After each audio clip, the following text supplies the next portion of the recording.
Un pasteur au Congo a égorgé son fils parce que, selon lui, Dieu lui a demandé de le faire. Il s'agit du pasteur Galako dans la localité de Betou, c'est au Congo-Brazzaville. Il a égorgé son fils Joseph de 21 ans parce que, selon lui, il a entendu la voix de Dieu qui lui demandait de lui offrir son fils en sacrifice. Et il a fait ça avec la complicité de deux autres responsables de son église. Alors, il faut savoir que déjà, dans cette localité-là, ce pasteur avait eu l'habitude de s'auto-proclamer Dieu. Il avait dit qu'il était Dieu, tout ça. Et les gens n'ont pas pris cela au sérieux jusqu'à ce drame. Et alors, il revient que les élèves qui sont de cette localité et qui sont amis à son fils ont voulu lyncher ce pasteur-là. Il a été sauvé par la police qui s'est interposée, ce qui a créé des affrontements et il y a eu plusieurs morts, il y a eu plusieurs blessés. Alors on va écouter ensemble les explications de ce pasteur, pourquoi il a fait cela, quelles sont ses motivations, et vous allez vous-même vous rendre compte que ce pasteur-là a un sérieux problème mental. En tout cas, il a soit un problème mental, soit il est inspiré, il est possédé par un démon qui le conduit à faire de telles choses. Mais ceci ne peut pas être de Dieu. Je vous laisse donc écouter cette note vocale et on se dit à tout à l'heure. Ouvrons ce journal par un meurtre commis à Betou dans la partie septentrionale du Congo par le prophète Galako sur son fils élève au lycée de la localité. Le prophète Galako a entendu une voix lui demandant de sacrifier son fils. Voix de Dieu ou voix de Lucifer? Ce qui est vrai est qu'il a égorgé son fils après l'avoir maîtrisé par des coups de marteau. Voici un morceau choisi des propos tenus par le prophète Galako.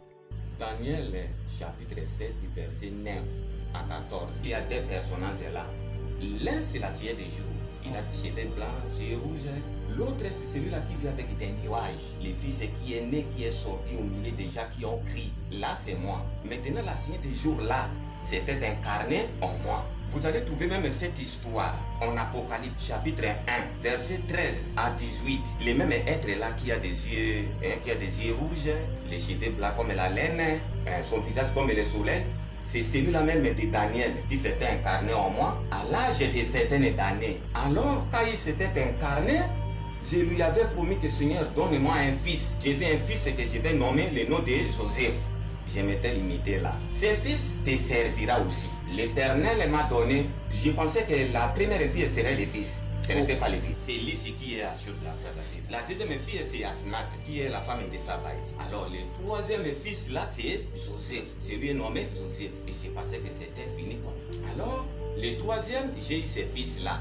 Je l'ai hébergé, je l'ai chéri, et c'est mon fils. Du cœur, je te paie.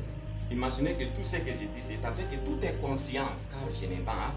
Alors, l'Éternel est là qui s'était incarné en moi jusqu'à aujourd'hui présent, il est là. Il m'a dit, maintenant, tu dois me sacrifier ses fils. Moi, ce que je sais, les sacrifices, tous les sacrifices sont terminés par Jésus lui-même qui s'est sacrifié pour nous. Ça veut dire qu'il y aura personne qui va sacrifier en dehors de Jésus-Christ. Parce qu'il y a déjà Jésus-Christ qui s'est sacrifié lui-même pour nous. Mais quel est ce sacrifice-là? On ne limite pas Dieu, il reste illimité. Mais Dieu continue. Dieu continue, il reste illimité. On ne peut jamais limiter Dieu. Sais-tu que nous entrons maintenant dans le nouveau monde? Après cette tribulation qui vient balayer la terre. Tu sais que nous entrons dans le nouveau monde. Tu sais cela, non? Oui. Et le chef du nouveau monde de ce monde. Le chef du nouveau monde, là, ça sera vous. C'est moi. Voilà, donc comme vous pouvez le voir, le pasteur est en train de délirer. Il dit par exemple qu'il sera le prochain chef du monde dans le nouveau monde. C'est clair qu'il a soit un sérieux problème mental ou bien il est tout simplement possédé.